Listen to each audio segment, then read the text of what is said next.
Through to 11 o'clock this morning, and you may have seen on, was it Monday night or Sunday night, whenever Four Corners is, I don't watch TV, but I did watch it on iView, the piece on 5G, which featured the Mullumbimby activists from Northern Rivers for Safe Technology, who've been fighting to stop 5G at the Telstra Tower at 95 Daly Street. 15 weeks they've been holding a vigil there.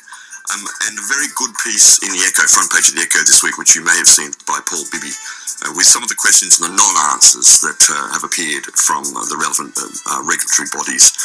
And but we're going to be talking right now to, and I've talked to Steve a number of times before, Steve Donegal. Good morning, Steve. How are you doing? Good morning, Nick. You're very well, thank you. Yourself? I'm good. Yeah, I'm pretty good. Didn't sleep much last night. I'm worrying about all these things, you know, all our relations and so forth. As the previous song went, I don't know if you heard that. Now, Steve, you're the chair of Environment and Community Safe from Radiation. That's ECSFR.com.au. And a different organisation from the one I just mentioned, but related to and exchanging information, I know, all the time. But you have some slightly different positions, one could argue, but we're not here to talk about that. We're here to talk about the issues themselves. Now, you probably, no doubt, saw the Four Corners piece and have read the Echo. What did you think, first of all, about the Four Corners piece on 5G this week? Well, I won't say I was disappointed, because disappointment is the difference between your expectation and the reality. And I expected Four Corners to, unfortunately, not take a neutral view. Investigative journalism is supposed to take a look at both sides and look at it equitably. But it was essentially, my view was that it was essentially propaganda for the wireless industry and for the coalition. The mere prospect of suggesting that the grandmas and mums who are concerned and care about the risk to their children are Russian agents is completely absurd. And the general public, I think, are not so stupid as to buy that. If you're going to present a conspiracy theory, and we'll call it Minister Fletcher's conspiracy theory, show us the proof. A conspiracy theory is one where there is no proof to substantiate or back it up. He accuses, the mums and grandmas, mums and dads, of wanting to protect their children as engaging in a conspiracy theory. Well, if you go to our website, you can see the facts. There is no conspiracy there. There are facts. There are thousands of papers that suggest that there is risk of harm. And we're not asking the government to ban anything. We're not asking the government to promote anything dangerous. We're just asking the government to take a middle ground and have a conversation, a rational conversation around the risk, and particularly protecting children. And I was hoping that Four Corners would initiate a national conversation around the risk of microwave radiation, particularly 5G, and how it relates to children. But sadly, the communications minister, which, I suppose at the end of the day is Four Corners' boss, decided that wasn't the approach that needed to be taken. I mean, there's quite a few people now. We all love the ABC for sure, and everybody supports the maintenance of and the refunding of the ABC, but it would seem these days on a number of issues, we don't need to go to other places with this, but it seems like there is an emerging conflict of interest even in the ABC these days. I'm not saying it never existed before, but you can almost hear it in some of those positions. And for me, the Four Corners thing was interesting because, as you're saying, on one hand there was no proof about that, but there's also nothing that they showed conclusively that proved that this technology was safe either. They sort of say it is, they claim it is, but actually nothing is actually presented. So, yeah. Sorry, on that note, I mean, you're absolutely right. We have written to the Chief Medical Officer, we've written to APANZA, we've written to ACT, we're all the regulators, and we've just asked a simple question that isn't that complex. Show us the medical evidence that proves this is safe. And to date, we just hear silence. As Simon and Garfunkel sing the sounds of silence, it's silence is loud. We, contrary to that, can provide them with thousands upon thousands of peer-reviewed papers, including papers that have been funded by the industry, that show that you have much higher risk of brain cancer, of DNA damage from extended periods of use. And I forgot to just add that when it comes to Four Corners, they were out here for 4 hours, and we did a 2-hour interview. Yes. And I talked about conflicts of interest. I talked about many things that would have balanced that program. And unfortunately, and I must say, the journalist and the producer seem to me to be asking, balanced questions. They asked me some difficult ones, and that obviously they were trying to, make sure that I wasn't in any way myself conflicted, etc. Yeah. And good on them for doing that, and I respect the position they took.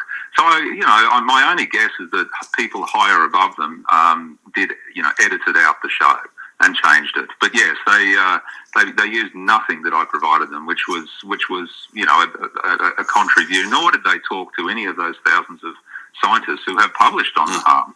Exactly.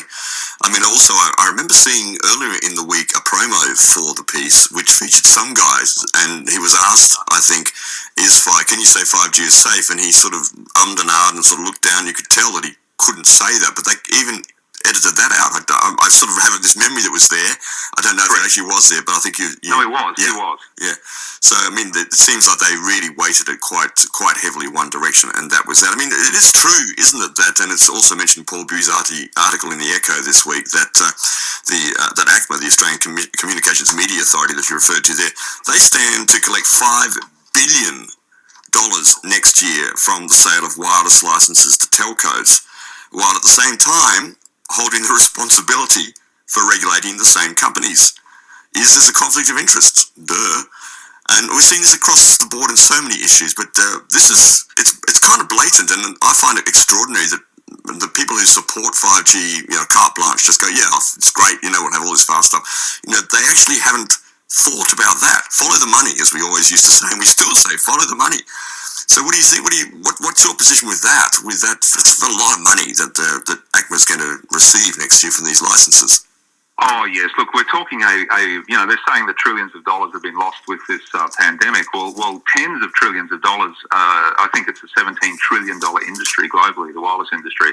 And when you have that amount of money, and when you have a number of companies that are state-sponsored, foreign entities, you have an enormous ability to own politicians, to capture regulators, to own scientists. And through owning scientists, you have a very subtle ability to influence government policy, and so on and so forth. And on the matter of ACMA, what we have done is, if people go to our website, they can see an open letter that we've written to ACMA, and ACMA, by law, have to respond, and I believe that they're responding at the end of this week or next week, where we've actually called them on that, and we've raised the issue of the $5 billion. We've provided the evidence. And we've asked ACMA, are you conflicted? Not only that, but coming back to the Mullumbimby issue, we've said, we've asked ACMA, are you conflicted in terms of, your position? And in addition to that, you've also accepting the advice from Telstra without actually researching it. So, essentially what's happened in Mullumbimby is that the community, the community's complained and complained en masse. So that, together, jointly, the community of Mullumbimby has said, essentially it is our will that we do not want this 5G until it's proven safe. And from a constitutional perspective, a job of a politician and a regulator is to enforce the will of the people. Now, what's happened here is that the complaint's gone to ACMA. ACMA's, reached out to Telstra and said, what's your view on this? And then Telstra's come back, and then ACMA's gone back to the community and saying, Telstra tells it's okay, therefore it must be okay. I mean, that's like, I suppose the analogy would be a policeman knocking at your door and saying, look, your neighbours complain that you've been doing X, Y, and Z. And you go, oh, no, mate, I haven't. And they just walk off. You expect them to investigate it. You expect them to look into it. And, and Telstra have just simply done the usual thing, which is refer to these regulators, such as APANSA, such as ASIBA, and indeed the chief medical officer or the former chief medical officer, where they say, all these people say it's safe. But, the reality is that none of them can prove it. Yeah. You talking to Steve Tonaguzzo here, who is the chair of Environment and Community Safe from Radiation. He's mentioning their website there, ECSFR.org.au. ECSFR.com.au. Lot of information there. You talk in this letter, or one of the letters that you sent me, I think it's the one you're referring to, about the precautionary approach. I mean, that precautionary principle has served us well largely in our societies for quite a long time, although not entirely. You could look at many other cases about the precautionary principle that have been violated and proven later on, to be something to be dangerous here and there, thalidomide, whatever. Many examples. How do you, what for you is the precautionary principle with 5G?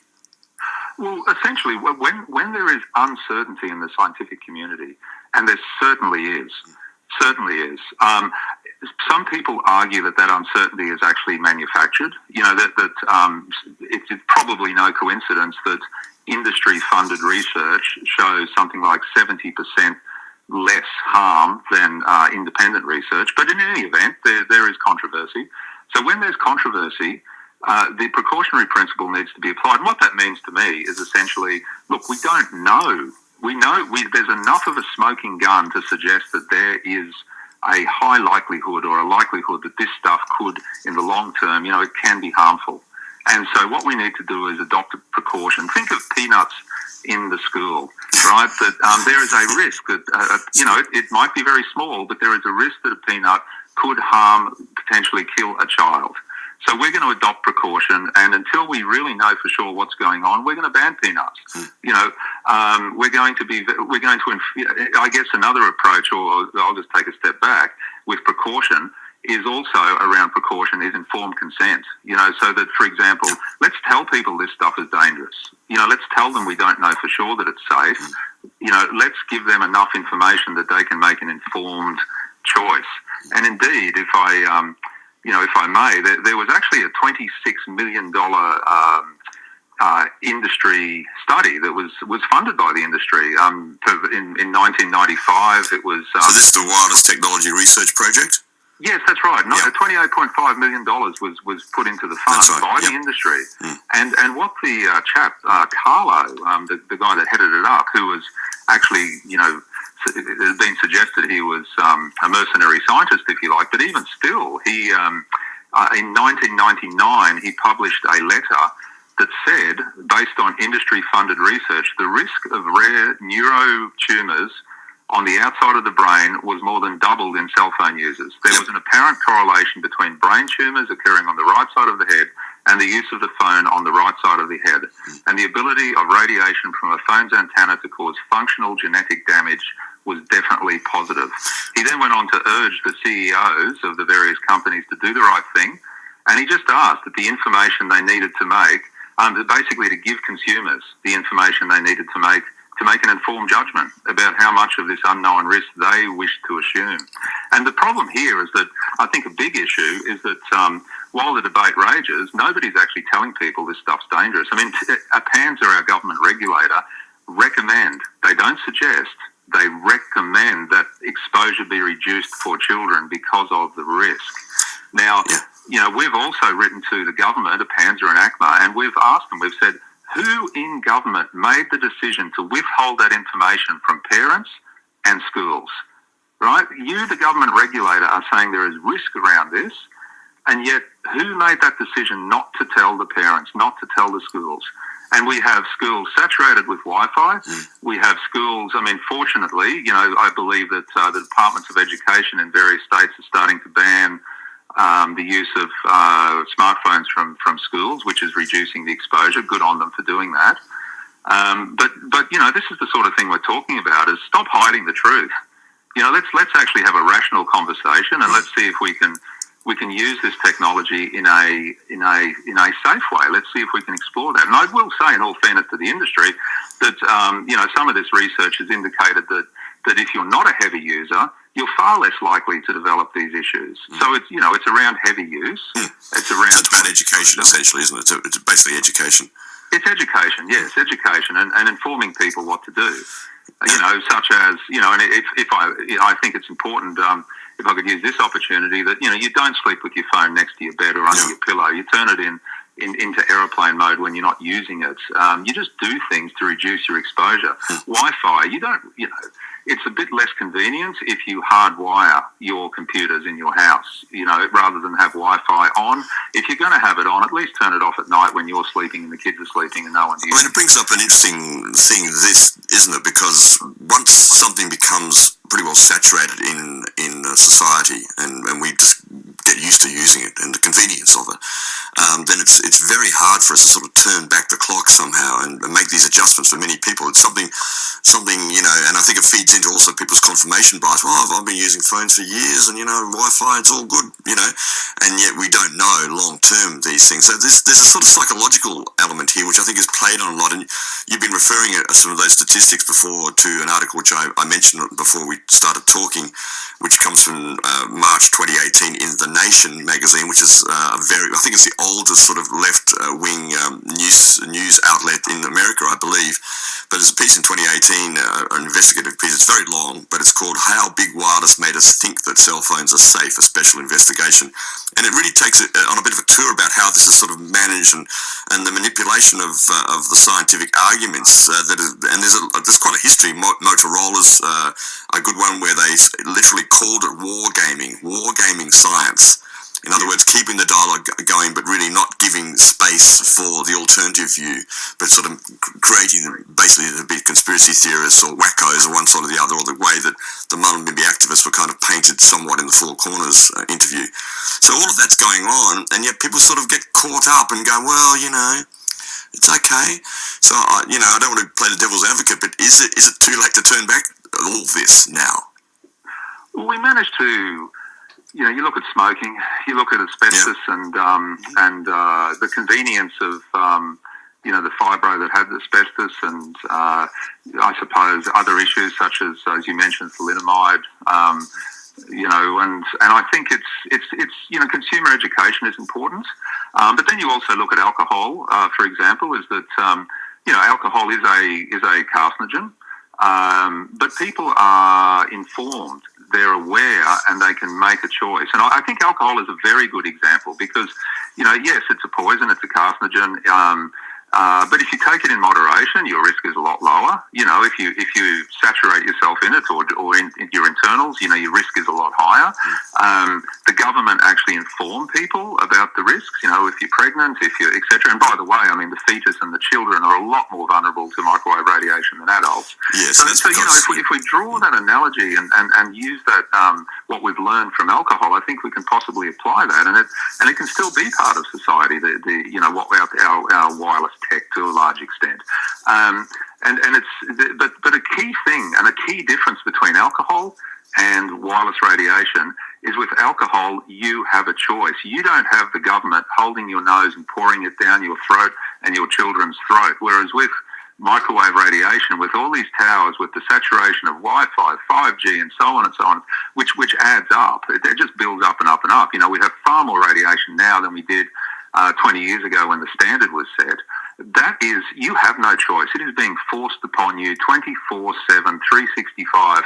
And what the community of Mullumbimby has said is we don't want any more. We don't want any more. Stop forcing this poison on us and our children against our will. And that, in law, that is assault. In law, that is assault. If I blow cigarette smoke in your face, yeah, right. With intent and knowing that it may harm you or cause you fear, I've assaulted you. Mm. Now, exactly the same analogy in law is happening, and the government, are actually not enforcing or protecting the will of the people. They are enforcing the will of the corporations, and they're putting profit before health. We're nearly out of time, Steve. Just a couple of other things. You mentioned the World Health Organization there, which I think is really relevant because we give WHO a lot of credence and kudos, and of course with the COVID thing, that's been there too. And yet there's also been with COVID, and certainly with cell phone technology, a lot of contention about that coming out of the WHO. And I know the WHO actually does say that cell phones are likely or a possible carcinogen. They actually say that, the WHO. But back in 2011, as indicated by the article from The Nation that we mentioned before, there was a contribution of $4.7 million that it had from a bunch of industry reps which ended up getting them a couple of industry people as secured observers at the meeting at that time. And it placed 2 industry-funded experts on the working group that would debate the classification, as well as additional experts among the invited specialists who advised the group. And eventually, sort of one of them owned up to this Swiss engineer that he was paid by various governments and scientific institutions and corporations to basically advocate for their position. I mean, this is clearly going on with this issue and other issues too, and yet most people just go, oh yeah, da-da-da-da. It seems like people don't want to know. I think the government and the regulators turn a blind eye to it. Well, yeah. See, the thing is, most people are not aware of it. I mean, were it not for independent news such as the Echo, such as yourself, the message would not be getting out anywhere other than social media. And this is the thing: is that let's not forget that Telstra had until recently $1 billion invested in News Corp. They divested themselves, and now they have $500 million investment in News Corp. But look, I mean, it's all very insidious. And if you control the media, you control the narrative. And if you control the narrative, you control the population. Yep. And you control their thinking. And this is where we have the challenges. But you're absolutely right when you talk about the WHO. I mean, if you go way back when, to the beginning of all of this, there was a chap called Michael Repiccioli. I think he was the first chair of ICNIRP. And while he was the director of the WHO, World Health Organization's EMF project, Motorola was paying his employer, the Royal Adelaide Hospital, $50,000 a year. We're talking like maybe 20 years ago. That's quite a lot of money. And that was funneling back. The Royal Adelaide Hospital was then paying that to the WHO. And I mean, this was all exposed. He denied it, of course, and the media downplayed it. But you're right. When you follow the money, you can see that this is a captured. There's a lot of conflicts going on here. Big tobacco. This is just. It really is. The wireless industry has taken. I recommend people watch that movie. Thank You for Smoking. We're right at the. I won't actually spoiler, but it really exposes how this works. Indeed, Steve. We'll have to leave it there. Steve Tonaguzzo, as I said, he's the chair of Environment and Community Safe from Radiation, ECSFR.com.au, and along with all the folks down there in Mullum at the Tower and that activist group, they're doing a great job in bringing attention to this issue. If it concerns you still, find out, do some reading, have a good look. And if you've got any comments to make, please drop a text to us now, 0437341119. Steve, thanks for talking to us, and no doubt we will talk again. Thank you, Nick. Thank you.